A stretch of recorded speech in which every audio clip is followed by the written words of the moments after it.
actions that you took in the past can come back at you in the moments you least expected.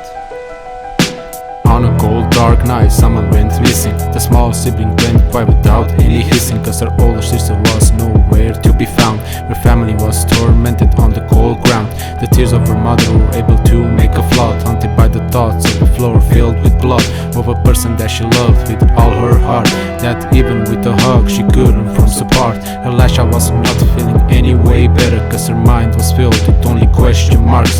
She couldn't kill her memories and just forget her. She couldn't be touched anymore by the song of larks, until one day a handsome man came in the picture. He was successful and on his way to pick her. His words of prosperity came as music to her ears, training her to think about sharing a life with him for years. This pretty guy was able to give this girl a dream life. A man had enough money, love to make her his wife.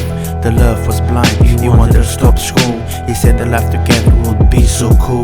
The girl deeply in love had to tell the parents. They couldn't agree after their daughter disappearance. They were scared that they would lose her too, so they forbade their only daughter to talk with the dude.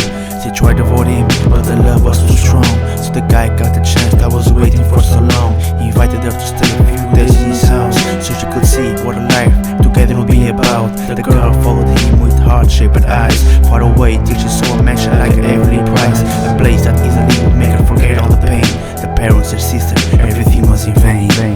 After a week, 2 weeks, 3 weeks passed, she started to miss her parents and started to ask the guy to take her back, to go back on her track.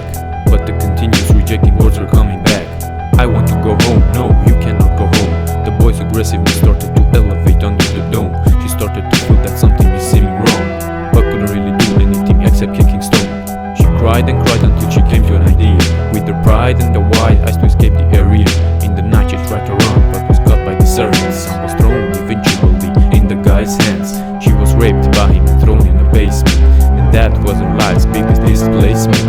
1 day, 2 days, 3 days in the maze, she was being fed by a servant far from the haze. The servant came to the basement to tell her story, telling her she wasn't the first one between those walls. There was even a girl that looked like her, named Lori. She was raped and hurled until she spoke her last draws. The girl started begging the sincere servant, pleading to her to not let her go, to be on her consciousness. She was talking about her sister, so it was urgent, not wanting the hearts of her parents to be more bottomless. The lady didn't want more pressure on her shoulders, so she let the girl go and her heart got colder. At the instant that she saw the guy capturing her, but this time he wasn't mad, this time he was sure. He looked at her and whispered on her ear. She was about to get shocked, she was ready to hear that everything he did and that all the suffering was the revenge of their father did to his own mother.